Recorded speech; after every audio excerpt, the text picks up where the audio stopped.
Hello friends, welcome to my channel. இன்றைக்கி நாம் இந்த வீடியோவில் என்ன பார்க்க போகிறோன்னு பார்த்தீங்கன்னா, ஒரு சிக்கன் குழம்பு தான் நான் செஞ்சுருக்கிறேன். இது வந்து நாட்டுக்கோழி, அதாவது கண்ட்ரி சிக்கன்னு சொல்லுவாங்க. அதில் தான் இந்த சிக்கன் குழம்பை செஞ்சுருக்கிறேன். நம்ம வந்து ப்ராய்லர் அந்த மாதிரியான சிக்கனில் இந்த மாதிரி குழம்பு செஞ்சால் டேஸ்டியாக இருக்காது. ஏன்னா ப்ராய்லர் சிக்கன் வந்து எப்பயும் கொஞ்சம் பொரிச்சிட்டு சிக்கன் குழம்பு மாதிரி செஞ்சால் தான் ரொம்ப டேஸ்டியாக இருக்கும். அதே சமயம் ப்ராய்லர் வந்து அவ்வளோ ஹெல்த்துக்கு சரியில்லை அப்படிங்கிறதுனால நான் அந்த மாதிரி கறி சிக்கனில், அதாவது கண்ட்ரி சிக்கனில் செஞ்சுருக்கிறேன். இது வந்து மண் பாத்திரத்தில் செஞ்சால் ரொம்பவே நல்லா இருக்கும். சிக்கன் குழம்பு, மீன் குழம்பு எல்லாம் வந்து மண் பாத்திரங்களில் செஞ்சோம்னா ரொம்பவே டேஸ்டியாக இருக்கும். இப்போ நான் வந்து இதுக்கு தேவையான அளவு குக்கிங் ஆயில் ஊற்றிருக்கிறேன். இதில் வந்து கடுகு, வெந்தயம் நம்ம போட்டு தாளிச்சிக்குவோம். இப்போ வந்து குக்கிங் ஆயில் கொஞ்சம் கொதிச்சதுக்கு பிறகு கடுகு, வெந்தயம் போட்டுக்குவோம். அதுக்கு பிறகு பட்டை, கிராம்பு, ஏலம் இதில் நம்ம சேர்த்துக்கலாம். இப்போ பாருங்கள், கடுகு கொஞ்சம் போட்டிருக்கிறேன். கடுகு வெந்ததுக்கு பிறகு வெந்தயம் கொஞ்சம் போட்டுக்குவோம். வெந்தயம் போட்டதுக்கு பிறகு பட்டை, கிராம்பு, ஏலம் இதில் சேர்த்துக்குவோம். இது வந்து ரொம்பவே ஈஸியாக செய்யக்கூடிய ஒரு சிக்கன் குழம்பு. இப்போ இன்னொரு பாத்திரம், அதாவது குக்கரில் வந்து நான் சிக்கனை நல்லா கழுவிட்டு ஒரு 3லேருந்து 4 விசில், அதாவது குறைஞ்சது 4 விசிலுக்கு வச்சு எடுத்தால் சிக்கன் நல்லா வெந்திருக்கும். அப்போ அந்த நேரத்தில் நம்ம இந்த குழம்பை செஞ்சதுக்கு பிறகு சிக்கனை இதில் போட்டு நம்ம செஞ்சுக்கலாம். என்னன்னு பார்த்தீங்கன்னா, கண்ட்ரி சிக்கன் சில நேரங்களில் கொஞ்சம் வேக லேட் ஆகும். ஸோ கேஸ் குக்கரில் வைக்கும் பொழுது நம்ம ப்ரெஷர் குக்கரில் வேக வச்சுக்கலாம். அப்படி ப்ரெஷர் குக்கர் இல்லாட்டி நம்ம இப்படி இதே மண் பாத்திரத்திலேயே நம்ம சிக்கனை நேரடியாக போட்டும் நம்ம செய்யலாம். விறகடுப்பு அப்படி இருந்தாக்க நம்ம நேரடியாக மண் பாத்திரத்தை வச்சு சிக்கனை வேக வச்சு எடுக்கும்பொழுது ரொம்பவே அருமையான டேஸ்ட் இருக்கும். இப்போ விறகடுப்பு நிறைய வீடுகளில் இல்லாதனால நம்ம கேஸ் குக்கரும் ப்ரெஷர் குக்கரும் யூஸ் பண்ணிக்கிறது ரொம்பவே நல்லது. இப்போ பாருங்கள், நான் வந்து சின்ன வெங்காயம் போட்டால் ரொம்ப நல்லாயிருக்கும், பெரிய வெங்காயம் நல்லாயிருக்கும். நான் பெரிய வெங்காயம் போட்டிருக்கிறேன். பெரிய சைஸ் பெரிய வெங்காயம் ஒன்று போட்டிருக்கிறேன். அது கூடவே இஞ்சி பூண்டு பேஸ்ட் ஆக்கி வச்சுருக்கிறேன். அந்த இஞ்சி பூண்டு பேஸ்ட்டையும் நம்ம இதில் சேர்த்துக்கணும். இப்போ வெங்காயம் கொஞ்சம் பொன்னிறமாக வாரும் வரைக்கும் நம்ம கொஞ்சம் வதக்கிக்கணும். இது ஓரளவு வதங்கினதுக்கு பிறகு இஞ்சி பூண்டு பேஸ்ட்டை நம்ம இதில் சேர்த்துக்கலாம். இஞ்சி பூண்டு பேஸ்ட்டும் வெங்காயமும் கொஞ்சம் பொன்னிறமாக வந்ததுக்கு பிறகு நம்ம மற்ற குக்கரில் நம்ம சிக்கன் வந்து வெந்துக்கிட்டு இருக்கு. இப்போ வந்து 4 விசிலில் கூடுதலாக சிக்கன் வெந்துடும். சில சிக்கன் வந்து 5-6 விசில் வரைக்கும் கூட வேகாது. ஸோ நம்ம அதை பார்த்துக்குவோம். 4 விசிலில் வெந்திருந்தால் அதை நம்ம அந்த மண் சட்டியில் இன்னும் கொஞ்சம் போட்டு வேக வைக்கும் பொழுது நல்லா வெந்து வரும். ஸோ 4 விசிலுக்கு நமக்கு சிக்கனை வச்சுருக்குறோம். இப்போ பாருங்கள், வெங்காயம் வெந்திருக்குது, கோல்டன் ப்ரௌனாக வந்திருக்கு. அதே நேரத்தில் இஞ்சி பூண்டு பேஸ்ட்டும் கொஞ்சம் போட்டிருக்கிறோம். இப்போ இதில் வந்து நாம் கருவேப்பிலையை சேர்த்துக்குவோம். கருவேப்பிலையை நம்ம தேவையான அளவு சேர்த்துக்கலாம். கருவேப்பிலையை சேர்த்ததுக்கு பிறகு பச்சை மிளகாய் இதில் நம்ம சேர்த்துக்கலாம். இப்போ இதையும் நம்ம போட்டு நல்லா மிக்ஸ் பண்ணி இது கொஞ்சம் நல்லா கருவேப்பிலை, இஞ்சி பூண்டு பேஸ்ட், வெங்காயம் எல்லாம் நல்லா வதங்குற வரைக்கும் கொஞ்சம் நேரம் வெயிட் பண்ணுவோம். இஞ்சி பூண்டு பேஸ்ட்டும் வெங்காயமும் நல்லா வதங்கி இருந்தால் தான் எந்த ஒரு குழம்புக்குமே நல்ல வாசனையாக டேஸ்டியாக இருக்கும். இல்லாட்டி பச்சையாக இருக்க மாதிரி இருக்கும். ஸோ இப்போ பாருங்கள், வெங்காயம் நல்லா வெந்துக்கிட்டு இருக்கு. வெங்காயம் ஓரளவு வெந்ததுக்கு பிறகு நம்ம பச்சை மிளகாய், கருவேப்பிலை எல்லாம் போட்டு அதையும் நம்ம நல்லா எண்ணெயிலே கொஞ்சம் வதக்குவோம். இப்போ வந்து இதுக்கு நம்ம தக்காளி வந்து சேர்த்துக்கலாம். தக்காளியும் நல்ல தேவையான அளவு சேர்த்துக்குவோம். நான் வந்து பெரிய தக்காளியாக ஒன்றும் பெரிய வெங்காயம் ஒன்றும் சேர்த்துருக்குறேன். இப்போ பெரிய தக்காளியையும் போட்டுட்டு வெங்காயமும் நல்லா வதங்கியிருக்கு. இப்போ இந்த நேரத்தில் தக்காளியையும் நம்ம கொஞ்சம் வதக்கி எடுத்துக்குவோம். இப்போ தக்காளி நல்லா வதங்கிக்கிட்டு இருக்கு. மற்ற பக்கம் குக்கரில் ஒரு விசிலும் வந்துருச்சு சிக்கனுக்கு. நம்ம 4 விசில் வைக்கணும்னு நான் சொல்லியிருக்கேன். 4 விசில் சிக்கன் வேகட்டும்.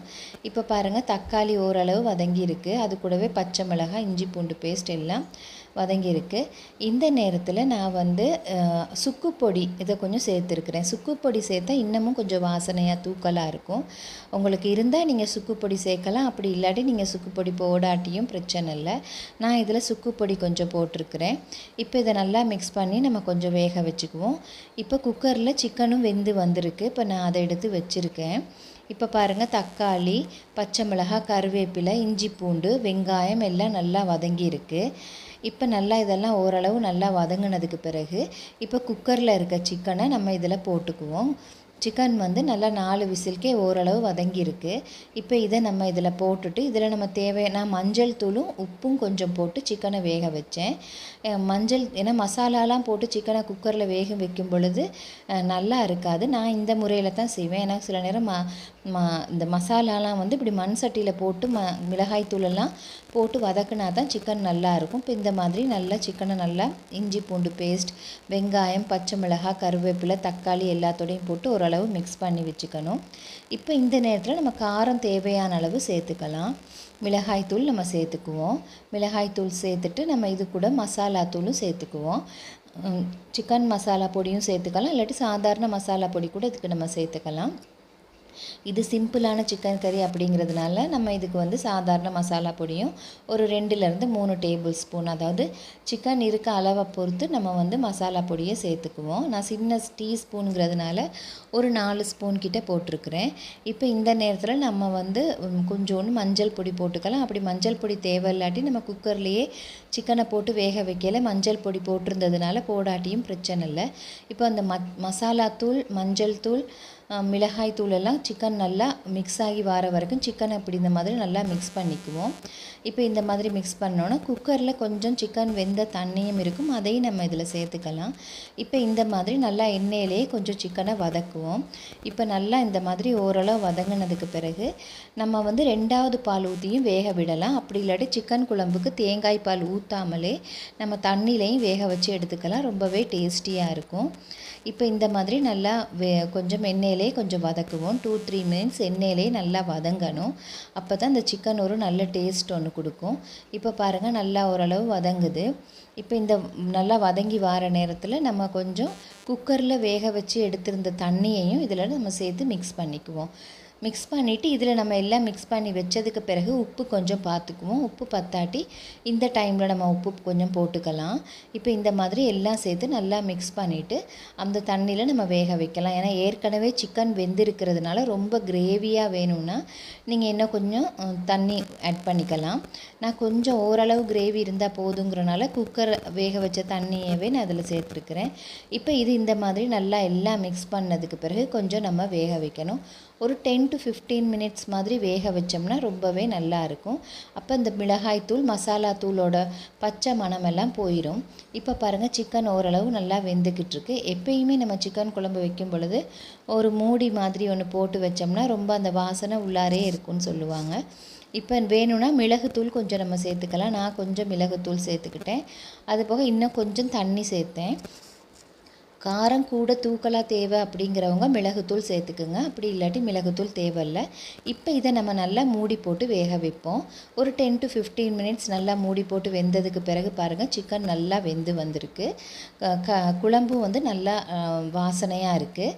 இப்போ இந்த மாதிரி நம்ம சிக்கன் குழம்பை ரொம்ப ஈஸியாக செஞ்சுக்கலாம். ஃப்ரெண்ட்ஸ், நீங்களும் இதை செஞ்சு பாருங்கள். இது சுலபமாக செய்யக்கூடிய, வீட்டிலேயே இருக்க மசாலா பொடியை வச்சு செய்யக்கூடிய சிக்கன் குழம்பு. இதுக்காக நம்ம சிக்கன் மசாலா இல்லாட்டி கூட வீட்டில் இருக்கிற மசாலா பொடியை வச்சு நம்ம செய்யலாம். இது ரொம்ப டேஸ்டியாக, ரொம்ப நல்ல வாசனையாக நல்லா இருக்குது இதுவே. இப்போ பாருங்கள் சிக்கன் வந்து நல்லா குழம்பாக இருக்குது. இது சாதத்துக்கு சாப்பிட நல்லாயிருக்கும். இட்லி, தோசை, புட்டு, இடியாப்பம் அந்த மாதிரியான உணவுகளுக்கு சாப்பிட ரொம்பவே நல்லாயிருக்கும். ஃப்ரெண்ட்ஸ், நீங்களும் இதை செஞ்சு பார்த்துட்டு என்னோடய சேனலை லைக் பண்ணுங்கள், கமெண்ட் பண்ணுங்கள், சப்ஸ்கிரைப் பண்ணுங்கள். தேங்க்யூ.